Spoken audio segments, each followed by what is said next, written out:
ഒരു മുறை വന്നൊരു പാതായ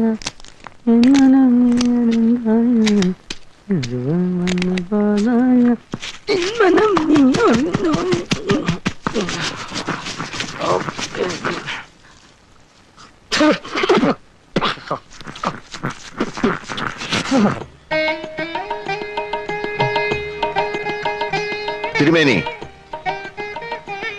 ഈ സാധു പ്രാണിക്ക് തീ പൊള്ളുന്ന പനിയാണ്.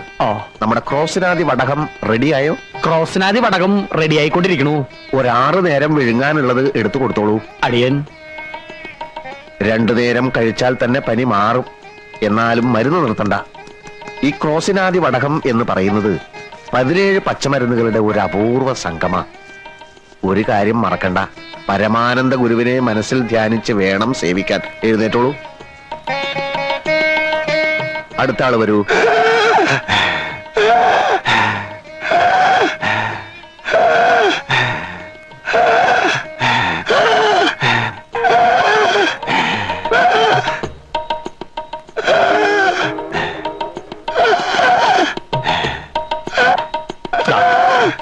ഇനി കാണിക്കാൻ ഈ ഭൂമി മലയാളത്തിൽ ഒരു സ്ഥലവുമില്ല. ഓരോ മരുന്ന് കഴിക്കും തോറും വലിവ് കൂടാന്നല്ലാതെ കുറയണില്ല. കുറയില്ല. മുജ്ജന്മ ബാബ, ഇപ്പോഴെങ്കിലും ഇവിടെ എത്തിയത് ഭാഗ്യായി. ഞാൻ ഏറ്റു.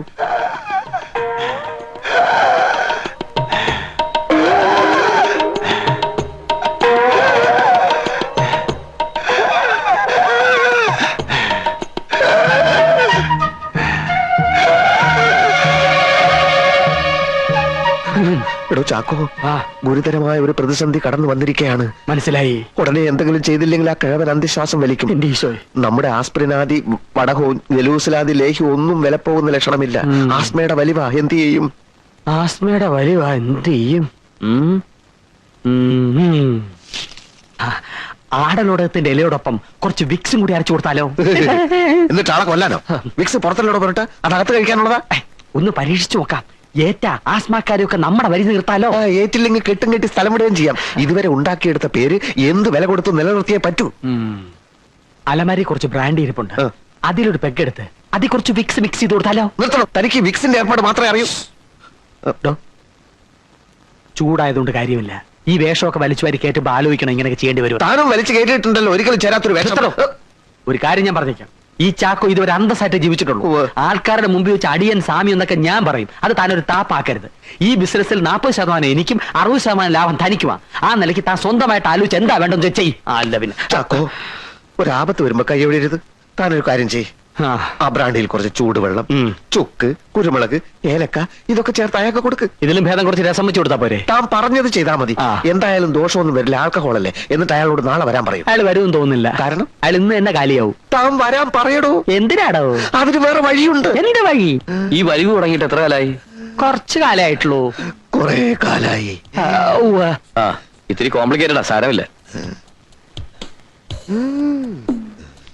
ഈ ഗുളിക ഒരാഴ്ച കഴിച്ചാ മതി, ശരിയായിക്കോളൂ. Thank you doctor. ഈ പിള്ളവാദം, ആമവാദം, സ്തംഭിതവാദം, രക്താർബുദം, ഗുന്മൻ, ആന്ത്രവായു, ക്ഷയം, കുഷ്ഠരോഗം എന്നിവയ്ക്കുള്ള മരുന്ന് കൂടി ഒന്ന് കുറിച്ച് തരൂ doctor. What nonsense you are talking? കുടുംബാംഗങ്ങൾക്ക് ഈ ജാതി അസുഖങ്ങൾ ഉണ്ടായാൽ പ്രാഥമിക മരുന്നുകൾ കൈവശം ഉണ്ടെങ്കിലേ ഇത്രയും ദൂരം വരാണ്ട് കഴിയാലോ അല്ലേ? കൺസൾട്ട് ചെയ്യാതെ എങ്ങനെയാ മരുന്ന് കുറിച്ച് തരാൻ പറ്റുക? അത് ഡോക്ടർ ഞങ്ങളെ സഹായിച്ചേ പറ്റൂ.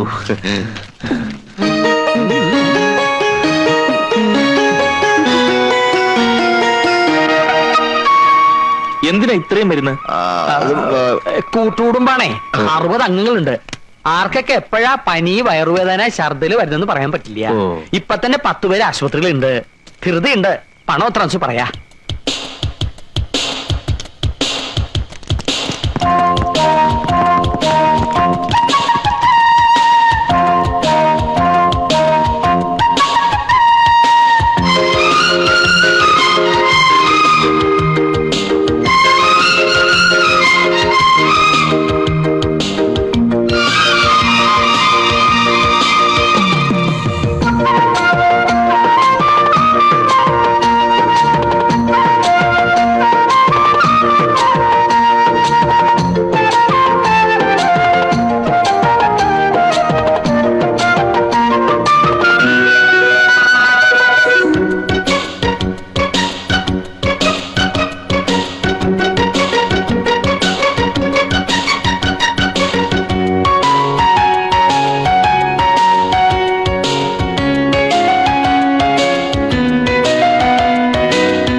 ആള് വരുന്നടാ. എത്ര ലക്ഷം രൂപയായാലും കൊടുക്കാൻ പറഞ്ഞാൽ കൊടുക്കണം. കൊടുക്കാൻ പറഞ്ഞാ കൊടുക്കാൻ. ഇതെന്താ സ്കൂളിൽ കിട്ടുന്ന ഉപ്പാവാണോ? അങ്ങനെ പറയരുത് സ്വാമി. ഇപ്പൊ തന്നെ 20 ലക്ഷം രൂപ അനാഥ മന്ദിരത്തിന് പുളിങ്കുരു വേണ്ടി കൊടുക്കണ പോലെ കൊടുത്തില്ലേ? ഇനിയും കൊടുക്കും. എനിക്ക് എന്തിനാ കാറും ബംഗ്ലാവും ഒക്കെ? അങ്ങനെ ഒരു ജീവിതം നാം കാക്ഷിക്കുന്നില്ലല്ലോ. അതറിയാം. എന്നാലും ഇന്ത്യയിൽ തന്നെയുള്ള നമ്മുടെ മറ്റ് ആശ്രമങ്ങൾ സന്ദർശിക്കാൻ സ്വന്തമായ ഒരു വിമാനം വാങ്ങിച്ചൂടെ? എത്ര കാലം എന്ന് വെച്ചിട്ടാ സമയനിഷ്ഠയും വൃത്തിയുമില്ലാത്ത നമ്മുടെ സർക്കാരിന്റെ വിമാനത്തിൽ യാത്ര ചെയ്യാ? വിമാനം വേണേ 1-2 വാങ്ങിക്കാം. ബാക്കിയുള്ള കാശ് അനാഥ മന്ദിരത്തിന് കൊടുക്കാലോ. അനാഥ മന്ദിരത്തിലേക്കുള്ള കൊടുപ്പും നിർത്തിക്കൂടെ? ഏതാനും ചില ലക്ഷങ്ങൾ സ്വാമിയുടെ ബന്ധുക്കൾ കൊടുത്തൂടെ? എനിക്ക് ബന്ധുക്കളും. ലൗകിക ജീവിത കാലത്ത് ഞാനൊരു പെൺകുട്ടിയെ സ്നേഹിച്ചിരുന്നു. ഇപ്പൊ എനിക്ക് ഏത് ബന്ധുക്കൾ? തമിഴിലൊരു ചൊല്ലുണ്ട്, തമ്പി ഉനക്ക് എതുക്ക് ബന്ധുക്കൾ ശത്രുക്കൾ. കേട്ടിട്ടില്ലേ? ഇല്ല. എന്നാ ഇപ്പൊ കേട്ടോളൂ. നടപ്പിന് ലേശം വേഗത കൂട്ടുക. കാത്തിരിപ്പുണ്ടാവോ രോഗികള്? മരിച്ചുപോയി. ആളല്ല, ആളിന്റെ കാലുകൾ മരിച്ചുപോയി. ചികിത്സാ മുറിയിലേക്ക് കൊണ്ടുവരും. വന്നോളൂ. കാലെ പിടിക്കൂ, കയ്യെ പിടിക്കൂ, പൊക്കൂ.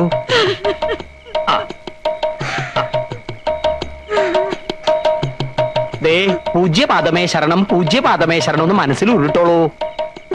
പൂജ്യപാദമേ ശരണം, പൂജ്യപാദമേ ശരണം, പൂജ്യപാദമേ ശരണം, പൂജ്യപാദമേ ശരണം. വന്നോളൂ.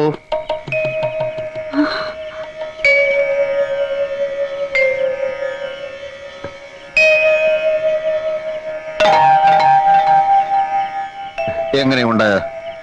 വിശ്വസിക്കാനാവുന്നില്ല. പരിപൂർണ സുഖം. ഒന്ന് മേലോട്ട് ചാടൂ. എങ്ങനെ പോയിക്കോളൂ. എന്ത് വിഡിത്തമാണ് ഈ കാണിക്കുന്നത്? എഴുന്നേൽക്കൂ. ഒന്നും നമ്മുടെ കഴിവല്ല. പരമാനന്ദ ഗുരുവിന്റെ അനുഗ്രഹം. അദ്ദേഹം ഉപദേശിച്ചു തന്ന മരുന്ന്. ആ നാമം എന്നും സ്മരിക്കൂ. ഗുരുവേ നമഃ. ഗുരുവേ നമഃ. ക്ഷമിക്കണം, ഇത് 10,000 രൂപ മാത്രമേ ഉള്ളൂ. പണം നാം കൈകൊണ്ട് തൊടാറില്ല. എന്നാലും ദക്ഷിണയല്ലേ, വാങ്ങിച്ചോളൂ തിരുമേനി.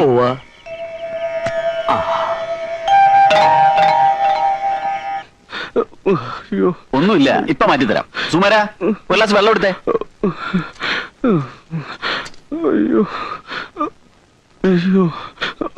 ഇത് കഴിച്ചോളൂ.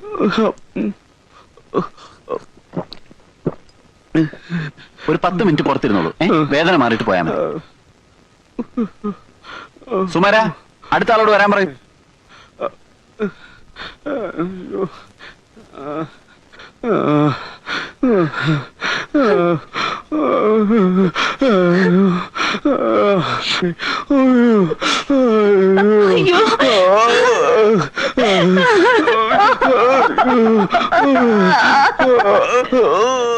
എന്താ എന്താ? നിങ്ങളൊന്ന് ബഹളം വെക്കാതിരിക്കുക, ഞാനൊന്ന് നോക്കട്ടെ. ഒരു ചെറിയ വയറുവേദന മാത്രമേ ഉണ്ടായിരുന്നുള്ളൂ. ഇയാൾ കൊടുത്ത ഗുളിക കഴിച്ചപ്പോഴാ കുഴഞ്ഞു വീണത്. എന്തു മരുന്നാ നിങ്ങൾ കൊടുത്തത്? വയറുവേദനയ്ക്ക് സാധാരണ കൊടുക്കാറുള്ള മരുന്നാണ് കൊടുത്തത്. ഇതിലെന്തോ ചതിയുണ്ട്. എന്ത് ചതി?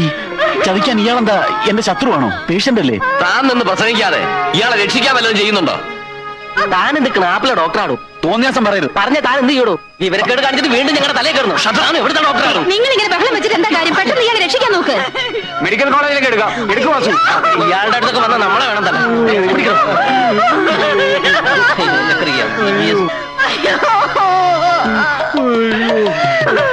എന്താ നിക്കൂ, എന്താ പറ്റിയേ? ഒന്നും പറയേണ്ട തിരുമേനി. വയറ്റുവേദനയ്ക്കുള്ള മരുന്ന് മാറ്റി കൊടുത്തിട്ട് ഇപ്പൊ ആള് തട്ടിപ്പോയെന്നാ തോന്നുന്നത്. മെഡിക്കൽ കോളേജിലേക്ക് കൊണ്ടുപോവാ. സഹോദരരെ, അവിവേകം കാണിക്കില്ലേ? മെഡിക്കൽ കോളേജിൽ എത്തുമ്പോഴേക്ക് ഇയാളുടെ അസംബ്ലി പൊളിയില്ലേ? സിദ്ധാശ്രമത്തിലേക്ക് കെട്ടിയെടുക്കൂ. ഗുരു ഉണ്ടല്ലോ അവിടെ. അങ്ങോട്ട് കൊണ്ടുപോവാ.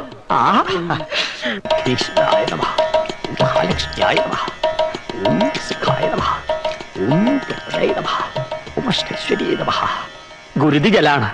സർവ പാപങ്ങളും സർവ രോഗങ്ങളും വിട്ടകലും. തിരുമേനി, ഇതെന്താ ഏർപ്പാട്?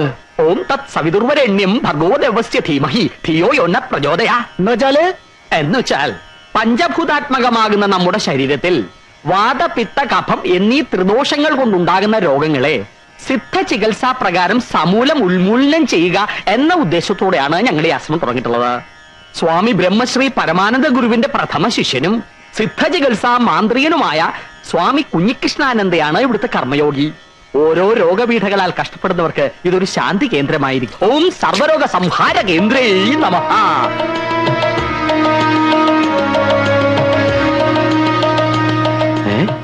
ഇത് നമ്മൾ മരിച്ചുപോയി എന്ന് പറഞ്ഞ കുഞ്ഞീഷനല്ലേ? കുഞ്ഞുഷൻ ജീവനോടെ തിരിച്ചു വന്ന ആരും അറിഞ്ഞില്ലേ? ഇല്ല. അതിന് ഇവൻ എവിടുന്ന് വൈദ്യം പഠിച്ചു? ആർക്കറിയാം.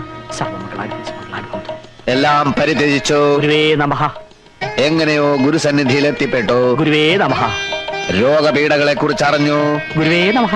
ആർത്തന്റെ കണ്ണീരൊപ്പാനാവട്ടെ ശിഷ്ടജന്മം എന്ന് നിശ്ചയിച്ചു. ഗുരുവേ നമഃ. അത്ര തന്നെ. ഗുരുവേ നമഃ. മാർഗേ, നിങ്ങളുടെ തട്ടിപ്പ് തരയുടെ ഒന്നും എന്റെ വീടിന് മുമ്പ് വെച്ച് വേണ്ട. ശംഖ്യ കൊടുപടിയൊക്കെ എടുത്ത് അറിയിക്കൂ. ഞങ്ങൾക്ക് ഇവിടെ കിടന്ന് ഉറങ്ങണം. സ്വാമി ഏതാണ് ഈ ഭ്രാന്ത? നിൽക്കവിടെ.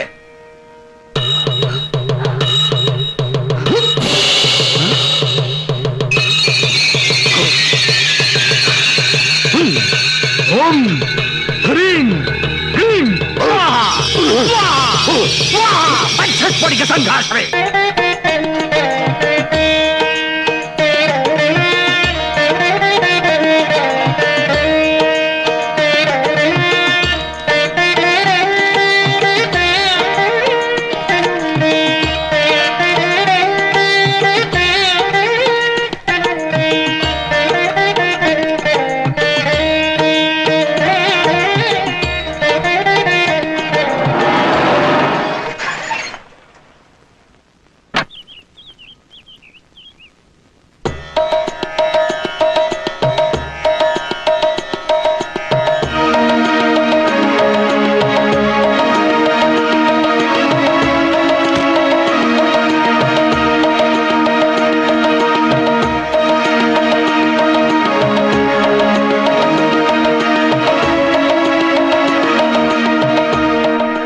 മരണം, ദുഃഖാചരണം, മുറിപ്പാടുകൾ മാഞ്ഞു എന്ന തോന്നൽ. എല്ലാം കഴിഞ്ഞ് മരിച്ചയാൾ തിരിച്ചു വന്നാൽ അച്ഛൻ, അമ്മ, സഹോദരൻ, ഭാര്യ, ആരായാലും അയാളെ എങ്ങനെ സ്വീകരിക്കണം എന്നറിയാതെ വലയും എന്നെനിക്കറിയാം. നിങ്ങൾക്കാർക്കും അങ്ങനെ ഒരു തിക്കുമുട്ടൽ ഞാൻ ഉണ്ടാക്കുകയില്ല. കാലദേശം അറിയാതെയുള്ള പ്രയാണത്തിന്റെ ഏതോ ഒരു ഘട്ടത്തിൽ ജന്മനാടിന്റെ വിളി ഞാൻ കേട്ടു. മടങ്ങാം എന്ന് തോന്നി മടങ്ങി. ഇവിടെ അടുത്ത് തന്നെ എന്റെ ശിഷ്യന്മാർ എനിക്കൊരാശ്രമം ഏർപ്പാടാക്കിയിട്ടുണ്ട്. അങ്ങോട്ട് പോകും മുമ്പ് എന്റെ പൂർവ്വജന്മത്തിലെ പിതാവിനെ, മാതാവിനെ, സഹോദരനെ ഒക്കെ ഒന്ന് തൃക്കൺ പാർക്കാം എന്ന് കരുതി അത്രയുള്ളൂ ഈ വരവിന്റെ ഉദ്ദേശം. മോനെ കുഞ്ഞേഷ, ഇങ്ങനെ തീരിട്ടിക്കാൻ എന്നോട് ഞങ്ങൾ എന്ത് തെറ്റ് ചെയ്തു? ആരും തെറ്റു ചെയ്യുന്നില്ല, ശരിയും ചെയ്യുന്നില്ല. ശരിക്കും തെറ്റിനുമിടയിലുള്ള ഒരു നൂൽപാലത്തിലൂടെ സഞ്ചരിക്കുന്ന നിസ്സഹായരായ കൃമികീടങ്ങളാണ് നമ്മൾ. അല്ലേ അമ്മാവ? ചിലപ്പോ അങ്ങനെയായിരിക്കും. അമ്മാവൻ പഴയതുപോലെ തന്നെ. ഇപ്പോഴും ഒന്നിനും ഒരു ഉറപ്പില്ല. കുഞ്ഞേഷോടെ നിൽക്ക. നിൽക്കാൻ പറഞ്ഞത് ശരീരത്തിനോടോ ആത്മാവിനോടോ? ഈ ഭ്രാന്ത് പറിച്ച് നിർത്തി ഇങ്ങോട്ട് കയറി വരണുണ്ടോ നീയാ? ഭ്രാന്ത്? വെളുത്തതെല്ലാം പാലല്ലച്ച, കറുത്തതെല്ലാം ലേഹ്യവുമല്ല. എന്റെ അന്തരാത്മാവിനെ കശക്കേറിഞ്ഞ ആളാണെങ്കിലും അച്ഛനെന്നും എന്റെ അച്ഛനായിരിക്കും. എന്റെ സഹോദരൻ ഉണ്ണിയെ അച്ഛന്റെ മാരകമായ ചിറകിനടിയിൽ നിന്നും പുറത്തേക്ക് വിടുവച്ച. മോനെ ഉണ്ണി, നീ രോഗികളെ ശുശ്രൂഷിക്കൂ, അവരുടെ കണ്ണീരൊപ്പു, വലിയവനാകൂ. ഏട്ടാ, തടയരുത്. കളിയോ, ഇതെന്ത് മായ, ഇതെന്ത് ഭാഷ? ഈശ്വര, ഇവരതെല്ലാം ഇവിടുന്ന് പഠിച്ചു. മോനെ ഉണ്ണി, നീ ഒന്ന് പോയി അവനെ പിടിച്ചോണ്ടോടാ. അമ്മ കേട്ടില്ല തടയണ്ടെന്ന് പറഞ്ഞത്. നിക്കില്ല, അവന്റെ തലയ്ക്ക് കാര്യമായിട്ട് എന്തോ.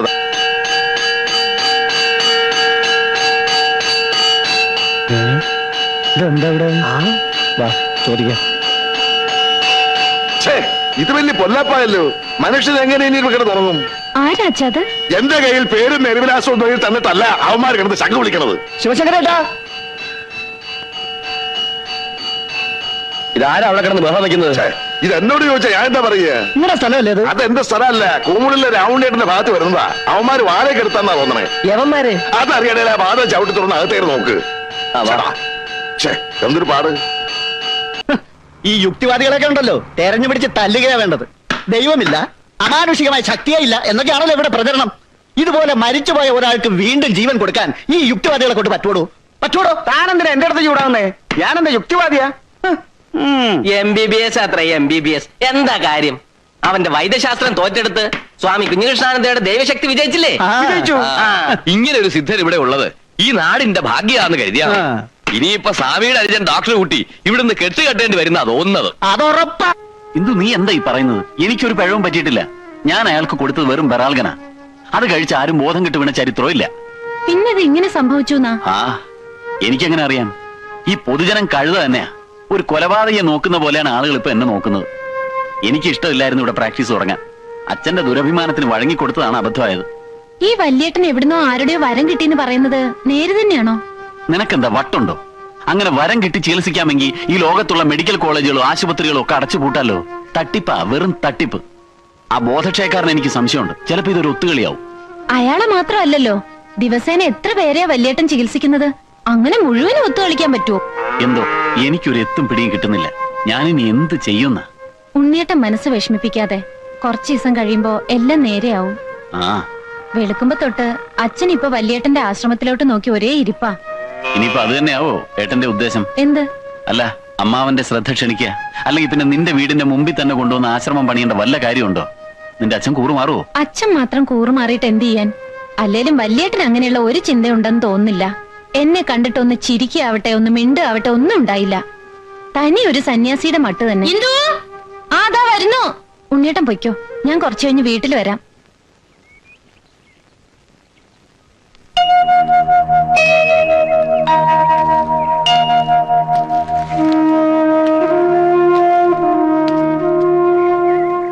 ഉണ്ണിയില്ലേ? ഉണ്ട് സാർ, ഉറങ്ങുക. വിളിക്കണോ? വേണ്ട, ആരും വരാണ്ടായി. പഠിച്ച് പട്ടം വാങ്ങുന്നതിലല്ല കാര്യം, അത് പ്രയോഗത്തിൽ വരുത്തുന്നില്ല. വരുന്ന രോഗികളോട് നന്നായിട്ട് പെരുമാറുകയും വേണം. അതൊന്നും ഉണ്ണീഷോട് പറഞ്ഞു കൊടുക്കണ്ട. മിടുക്കനല്ലേ അവൻ, മിടുക്കൻ. ഞാനും ലക്ഷ്മിക്കുട്ടിയും നേർച്ച എത്ര നേർന്നാന്നറിയുവോ അവൻ ഈ നിലയിൽ എത്തിക്കാണാൻ? ഞാനും എത്ര നേർച്ച നേർന്ന അളിയ. ആ വകയിൽ എനിക്ക് കാശ് എത്ര പോയി. ഉവ്വ് ഉവ്വ്. ഇനി എനിക്കൊന്ന് വിശ്രമിക്കണം. അത് വേണോ അളിയ?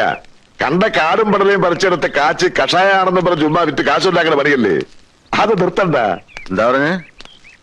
ഈ മരുന്ന് ഷാപ്പിന്റെ ഉദ്ഘാടനം കഴിയട്ടെ എന്ന് വെച്ചാ അപ്പോ ഇനി നമ്മൾ തീരുമാനിച്ച കാര്യമായി നടത്താലോ. ഏത് കാര്യം? ഇന്ദുവിന്റെയും ഉണ്ണിയുടെയും കല്യാണത്തിന്റെ കാര്യമാണ് ഞാൻ ഉദ്ദേശിച്ചത്. അവൻ ഒറ്റയ്ക്കൊന്ന് പച്ച പിടിച്ചിട്ട് പോരെ? അത് കാര്യമില്ല. തെരയിളകിയിട്ട് കപ്പലോടിക്കാന്ന പരിപാടി വേണ്ടളിയ. പഠിപ്പ് കഴിയട്ടെ എന്ന് പറഞ്ഞ് ഇത്രയും നാളും കാത്തു നിന്നു. ഇനി പച്ച പിടിക്കട്ടെ എന്ന് പറഞ്ഞ് എത്ര നാളെ കാത്തു വെക്കും.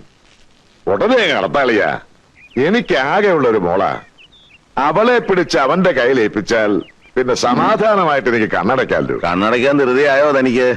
അതല്ല, ശുഭസ്യ ശീക്രം എന്നാണല്ലോ. ആ, ഒരു ജോത്സ്യരെ വരുത്തി നല്ലൊരു ദിവസം കാണാം നമുക്ക്. ഇതാ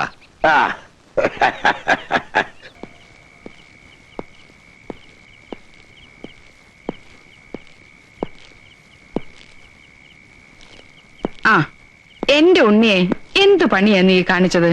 എവിടേക്കെങ്കിലും പോകുമ്പോ ഒന്ന് പറഞ്ഞിട്ട് പോയിക്കൂടെ? ആദ്യ കാരണം അച്ഛൻ ഇതുവരെ കിടക്കാൻ എണീറ്റിട്ടില്ല. എങ്ങോട്ടാണ് പോകുന്നതെന്ന് എനിക്ക് തന്നെ നിശ്ചയില്ലായിരുന്നോണ്ടാ പറയാതിരുന്നത്. ചെന്നെത്തിയത് പയ്യന്നൂരാ. കൂടെ പഠിച്ചിരുന്ന അബ്ദുൽ അസീസ് അവിടെ ഒരു ക്ലിനിക്ക് നടത്തുന്നുണ്ടെന്ന് അറിയായിരുന്നു. ഞാൻ കൂടെ നിൽക്കട്ടെ എന്ന് ചോദിച്ചു. അവൻ സമ്മതിച്ചു. വിവരം ഇവിടെ ഒന്ന് പറഞ്ഞിട്ട് പോകാന്ന് കരുതി.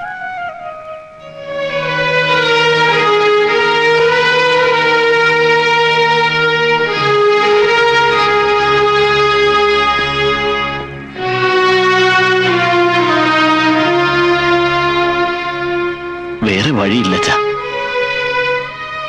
വലിയ പ്രാക്ടീസ് ഒന്നും കിട്ടിയെന്ന് വരില്ല. എന്നാലും തൽക്കാലം ഈ നാട്ടിൽ നിന്നൊന്ന് രക്ഷപ്പെടാലോ എന്ന് കരുതിയ.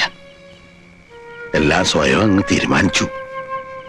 അത് എന്റെ വിശ്രമകാലത്ത് നീ ഒരു ഡോക്ടറായി ഇവിടെ വരുന്ന രോഗികളെയും ചികിത്സിച്ച് നമ്മുടെ തറവാടിന്റെ പാരമ്പര്യം തുടർന്നു പോകുമെന്ന് ഞാൻ മോഹിച്ചു. എല്ലാവർക്കും അവരവരുടെ കാര്യമാണ് വലുത്. 32 കൊല്ലം ഉപ്പും ചോറും കൊടുത്തു വളർത്തി നിന്റെ ചേട്ടൻ എന്നെ ഒരു ശത്രുവായി കണ്ടി പടിയിറങ്ങി.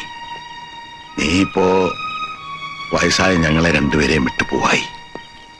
ഒന്നും ആലോചിക്കാഞ്ഞിട്ടല്ലച്ചാ. ഇനി എന്ത് വിശ്വസിച്ചാ ഞാൻ ഈ നാട്ടില്? നീ പഠിച്ച വൈദ്യശാസ്ത്രത്തിൽ നിനക്ക് വിശ്വാസമുണ്ടോ? ഉണ്ട്. എങ്കിൽ എവിടെയും പോണ്ട. എനിക്കറിയാം നടന്നതൊക്കെ ചതിയാണ്. ഞാൻ വഴി കണ്ടുവച്ചിട്ടുണ്ട്. നീ സമാധാനിക്ക.